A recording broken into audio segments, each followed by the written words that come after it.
I immediately put up a temporarily closed sign on my diner and headed to the apartment where my son and his wife live. The room was pitch dark, and I couldn't see well. It was chilly inside, and it seemed the heater wasn't on. I called out my two grandkids' names as I entered the room. Mary, Kevin, Grandma's here. As I moved further in, I saw two small figures moving in the unlit living room. When I turned on the light, I saw a gaunt Mary shivering in the freezing room.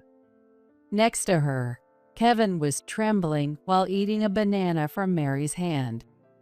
Four anxious eyes stared at me. "What's going on?" "Mary, Kevin." Unable to bear it, I hugged them both tightly. Both Mary and Kevin clung to me and started crying loudly. Their tiny hands gripped my body tightly. I could only imagine how scared and lonely they must have been. Their mom collapsed and never returned from the hospital. Thinking about their feelings made my heart ache. Their dad, John, was not there. When I called to ask where he was, he laughed and said, "We're on a family trip to Hawaii. We'll be back tomorrow." "I see. Be safe." I hung up the phone. When he returned home later, he witnessed an unbelievable scene. My name is Diana. I run a small diner and was busy with lunch today. This diner, tomorrow, was passed down from my husband's parents. "Welcome. I'll get a table ready for you." Running the place by myself makes it hard to keep things moving. Regular customers reassure me not to worry when they see me flustered. Take your time. No need to rush. Those words give me a little comfort. Some regulars have been coming since my husband's parents' time, and others are new, living or working nearby. I love the bustling atmosphere when customers enjoy the food and chat. When someone says the food is delicious, I do a mental fist pump. I used to run the place with my husband. People can't feel good if they're hungry.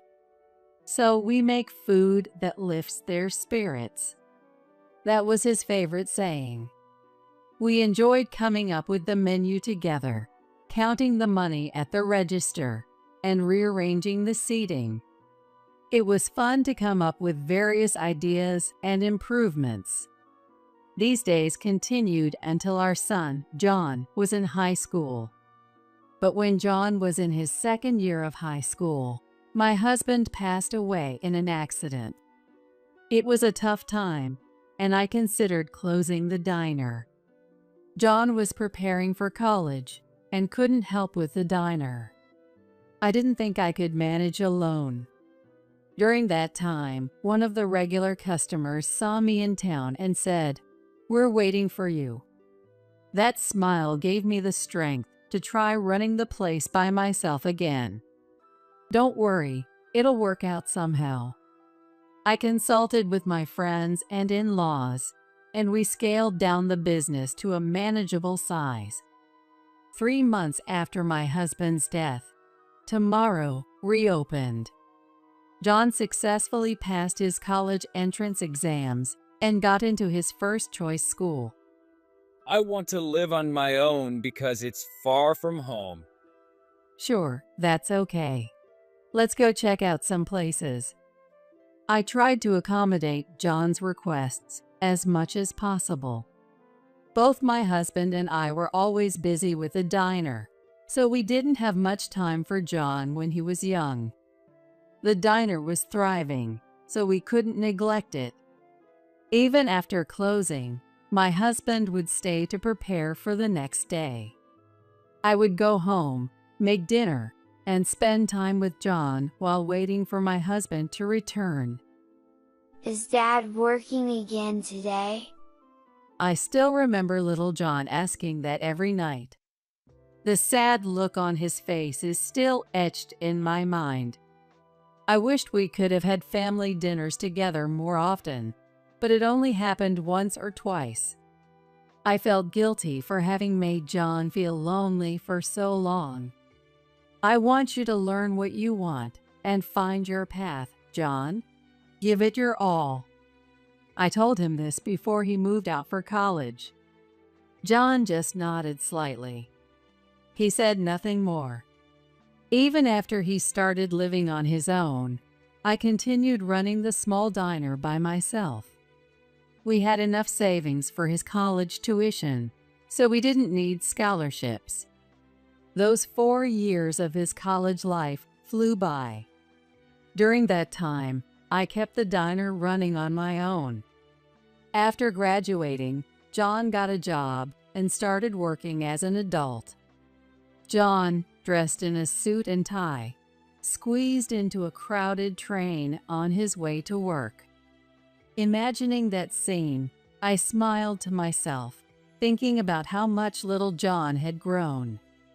He even had a girlfriend he was serious about marrying. When he introduced her to me, I was stunned. John's girlfriend, Maggie, was as beautiful as a magazine model. Nice to meet you. I'm Maggie. I'm dating John. Her beautiful voice and polite manner overwhelmed me. I thought she must come from a very wealthy family. Not at all. We're just an ordinary family. She laughed softly, looking very elegant. I wondered what part of John had attracted such a wonderful person. They were already living together, or rather, John had moved into Maggie's place. I had no choice. My place was too noisy next door. You had no choice, huh, John? It's fine. I originally rented a slightly bigger place, so it works out well. Maggie said cheerfully, coming to his rescue. Her polite language, refined manners, and bright smile. I instantly took a liking to her and found myself saying, "Thank you for taking care of John." They got married, and 3 years later, they had 2 children. The first was a girl named Mary. The second was a boy named Kevin. So, I've become a grandma now. I spoke deeply to my husband's portrait. On his birthday or any special occasion, I always put flowers. I did the same on the days my 2 grandchildren were born. Maggie still visited the diner whenever she had some free time, even after the kids were born. Hi, Diana. Oh, welcome, Maggie. How's work? Since my kids were born, I switched to my job I can do from home. Wow, it's amazing that you can do that nowadays. I looked back and forth between little Mary and Kevin with admiration. Even these little ones will grow up and eventually become independent like John. Thinking about it, children seem so mysterious, and I couldn't help but stare at them more intently. As the seasons passed, my 2 grandchildren continued to grow. As more wrinkles appeared on my face, Mary eventually started elementary school.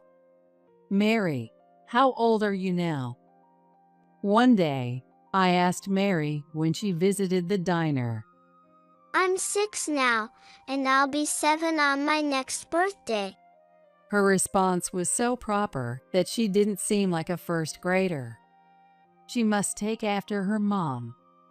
Maggie said Mary was also great at taking care of her little brother, which was a big help. They don't fight and get along very well. She said this with a proud smile on her face. Everything seemed to be going smoothly, and the future looked bright, but that wasn't entirely the case. I had one concern. It was about John. He had a personality that couldn't stick with a job for long, even after getting hired. He quit the company he joined right after graduating from college in less than 6 months. There were too many tasks, and the pay wasn't worth it. After that, he got another job at a different company. But he quit this one as well in less than 3 months.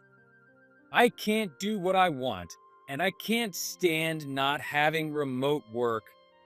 You can't keep changing jobs so often. You'll never settle down. It's not my fault. It's the bad economy. Whenever something didn't suit him, he'd complain and quit. Seeing him like this, I shrugged my shoulders. If you're not working, you should at least help take care of Mary and Kevin. What? No way. That's Maggie's job, not mine.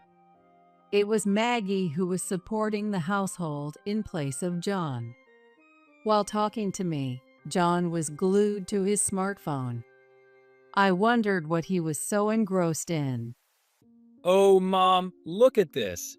I'm into food blogging and post on social media. He showed me his phone, displaying numerous photos of various dishes. There were photos of delicious-looking burgers, steaks, pizzas, and large meal sets.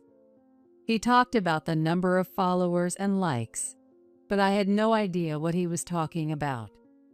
Instead of playing around like that, why don't you get a real job? It's not playing. I'm serious. I'm aiming to be an influencer. What's that? Never mind, just follow me and like my posts. I don't know how to do that. Give me your phone, install this app, and here's how you do it. With quick fingers, he set up an account and registered everything in no time. He also showed me which button was for like and how to navigate the app. But after he left, I still didn't understand. I can't keep up with this. I set my phone aside and focused on the bookkeeping. Occasionally, when I had video calls with Maggie, I found out she was also asked to follow John's social media. There are more important things close by that need attention than social media. I was happier seeing Mary and Kevin on video calls than anything on social media. John once helped out at my diner for a short while, right after he lost his job. He thought it seemed easier than office work. No job is easy, but I was grateful for the help. I've heard that fewer children are taking over their parents' businesses these days. I didn't plan to force John to take over, and I was prepared to close the diner when the time came. However, I wondered if perhaps something had changed in John's mind. I had a faint hope that he might want to take over the diner.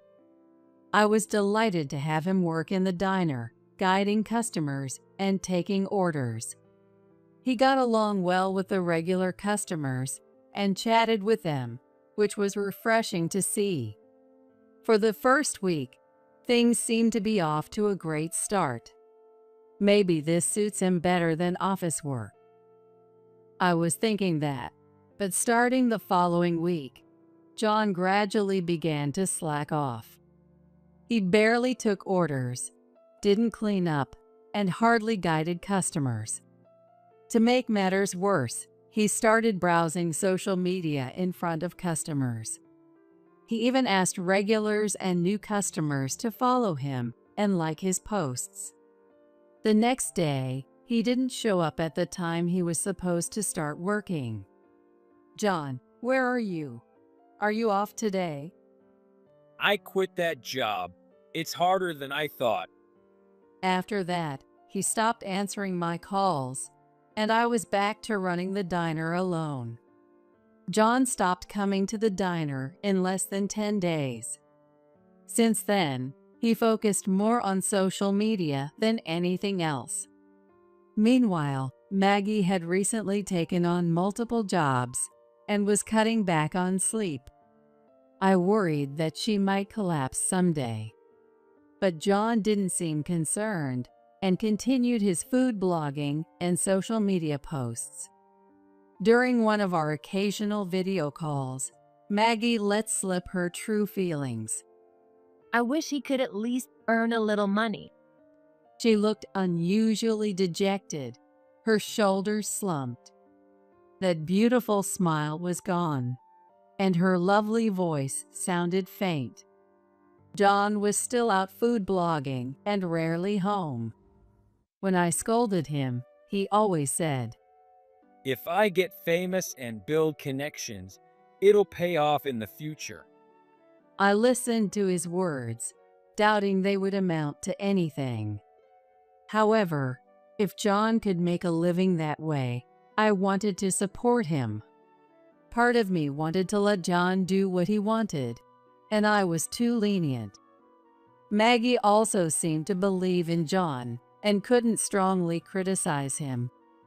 Thanks to his efforts, his follower count and likes were slowly increasing.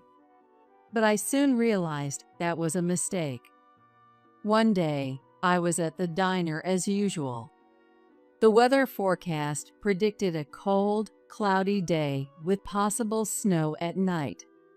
After lunchtime, there were no customers, so I spent the time preparing for the evening and cleaning the diner. While wiping the tables, my phone rang in my pocket. It was Maggie. I thought it might be another video call, so I answered. But her voice on the other end was very weak. Diana, I'm sorry. I need to tell you something. She told me she had collapsed from overwork a few days ago and was hospitalized for a while. Hospitalized. How are you now? Are you okay? I'm managing somehow. You should have told me sooner. I'm sorry. I wanted to, but John said not to worry you. John? He said he would take care of our kids himself, but I'm worried about them. Of course. Is John at home? I couldn't imagine him doing such a thing. But with his wife hospitalized, even John should take care of the kids. He said he would look after them. I want to believe him, but... Her hesitant tone gave me a bad feeling. He's posting pictures on social media. I don't think he's watching our kids. Maggie followed John on social media. And just in case, she decided to check the app. John had been casually posting pictures of hamburgers on the day Maggie was hospitalized and the day after. I listened to Maggie's story in disbelief. And the restaurant is out of state. This couldn't wait. I couldn't imagine kids under 10 cooking for themselves without a parent at home. Got it. I'll go to your house now. I want to come with you.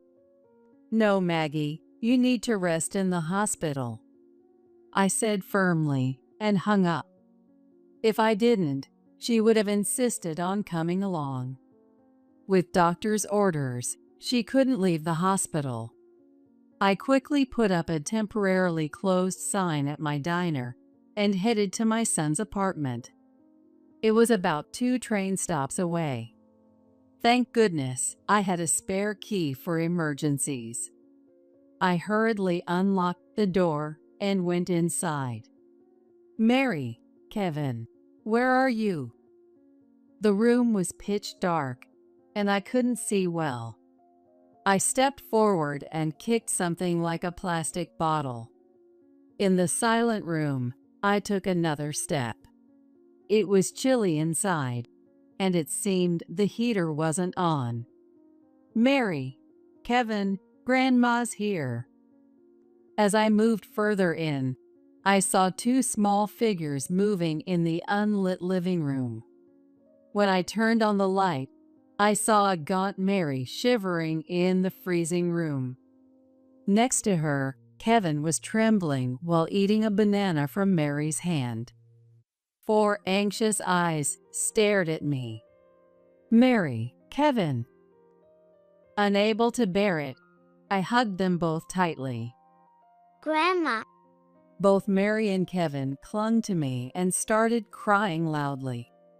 Their tiny hands gripped my body tightly. I could only imagine how scared and lonely they must have felt. Their mom collapsed and hadn't returned from the hospital, which must have been terrifying. Thinking about their feelings made my heart ache. I'm sorry I didn't notice sooner, but everything will be okay now. I turned on the heater and found coats for them until the room warmed up. I boiled water in the kitchen and made hot cocoa. Mary and Kevin drank the cocoa from their mugs, savoring every sip. I hadn't seen John anywhere. Not even his shoes were around. Hoping it was a mistake, I called John. John responded immediately. Oh, Mom? What's up? He said with a chuckle. What are you doing? I'm eating a limited time menu. It's going to be a hit on social media. Where are you now? We're on a family trip to Hawaii. We'll be back tomorrow. I could hear the noise of a bustling place in the background. He was definitely at a tourist spot. But he was alone, not with the family. Even now, he seemed to only think about himself. He couldn't protect Maggie or Mary and Kevin. I knew I had to protect them myself. I tried to remain calm despite my anger boiling inside. I see. Be safe. Huh? Oh, right. And the souvenirs. I hung up before he could finish. He had also hidden the fact that Maggie was hospitalized, and he had left the kids alone just to eat a limited-time dish. When I asked Mary, it turned out John had lied about going to work. I knew it. Mom overworked and collapsed, right? She understood, in her own way, why her mom had collapsed. Even if she didn't know the word overwork, she knew it was from working too hard. How could John not understand what even a child could grasp? Mom always looked unwell. So I was feeding Kevin something from the fridge. What about you, Mary? Did you eat anything? No, I held back. She shook her head. Her cheeks sunken and far too skinny for an elementary school kid. She must have gone without food for days while her parents were absent. I haven't been to school. I want to see everyone, but I thought I should wait for Dad to come back. Mary's eyes welled up again. You've been very brave, Mary. I decided to stay at their apartment that night. I wanted to cook a meal for them, but the fridge was empty. I couldn't make an omelet with just ketchup. Well, we'll have to eat out. What do you two want to eat? They were so hungry they couldn't stop naming dishes. We ended up at a casual diner, eating hamburgers, omelets, and parfaits. Seeing their smiles made me feel relieved. People can't be happy on an empty stomach. I remembered my husband's words. Once we got back home, both kids fell asleep quickly, their tummies full. Watching their peaceful faces, I thought about John. Even the next day, John didn't return. I asked Mary and checked John's social media to see what he was up to. While social media is convenient for sharing information, it also made it easy to track his actions. That day, he posted about eating pizzas at another restaurant. That boy. Just wait.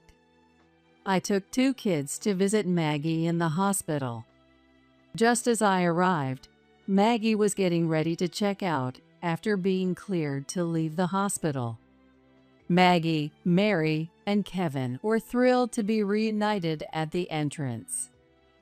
But why are you here? I can't tolerate what John is doing. You all should come stay with me. But I can't impose on you. You're not imposing. It's John who's causing trouble. I'm sorry for his awful behavior. I then whispered a plan to her. Maggie was momentarily surprised, but then decided to take action. John finally returned a week after he said he would. But the house was completely empty. What's going on? He even posted about it on social media, treating it as a joke. Minutes after his post, he showed up at my diner. Hey, Mom. Listen, Maggie and the kids. He started talking as if he couldn't believe it.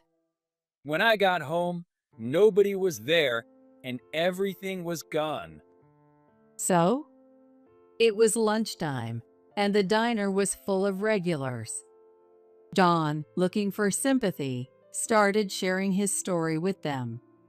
I've been working so hard on social media for my family, and my wife and kids just left.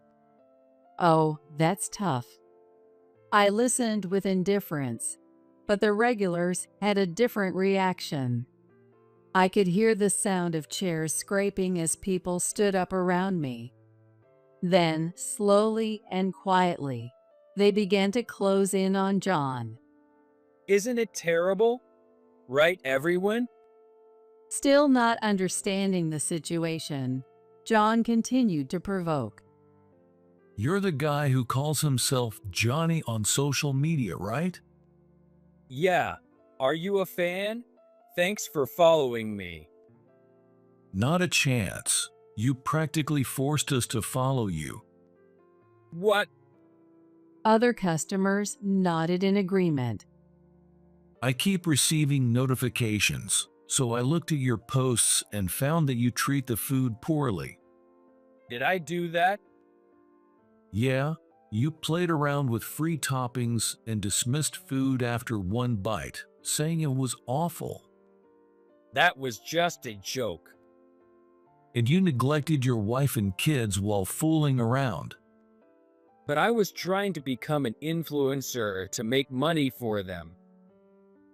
What influencers?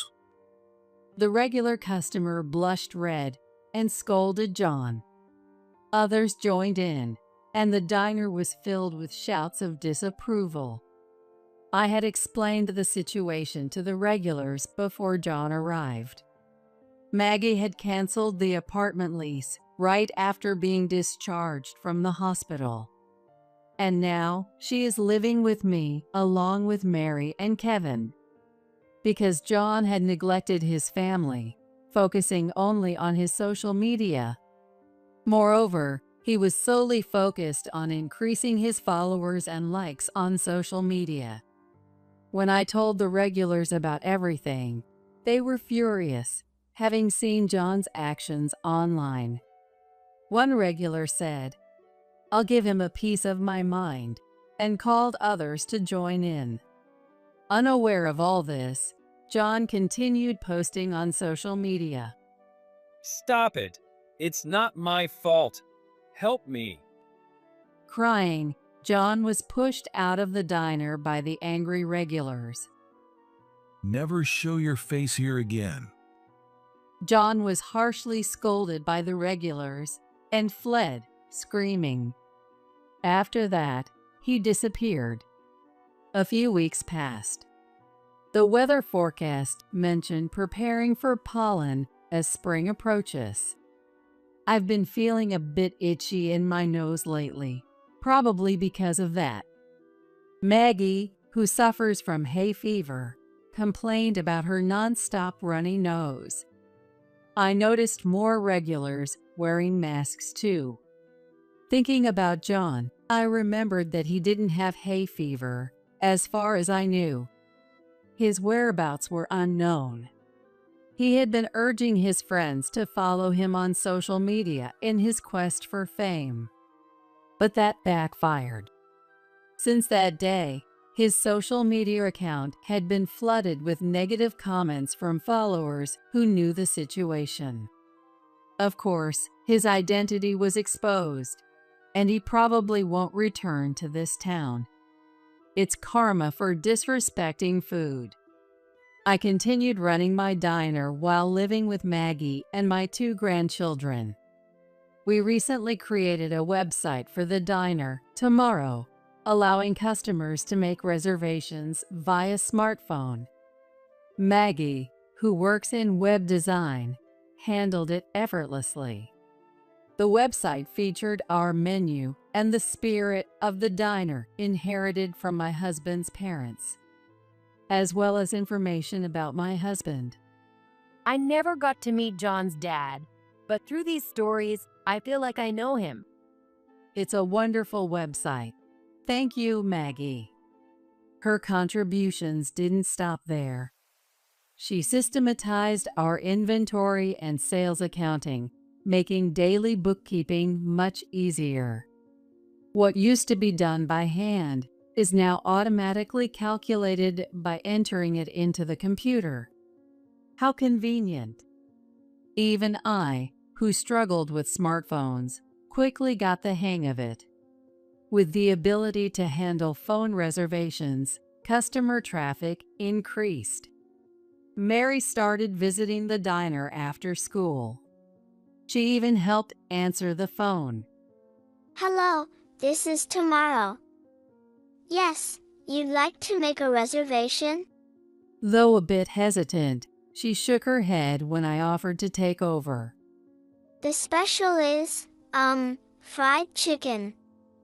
It's seasoned with special spices and fried to a crisp. Her diligent note-taking while handling calls charmed the regulars. Everyone was enamored by her cuteness.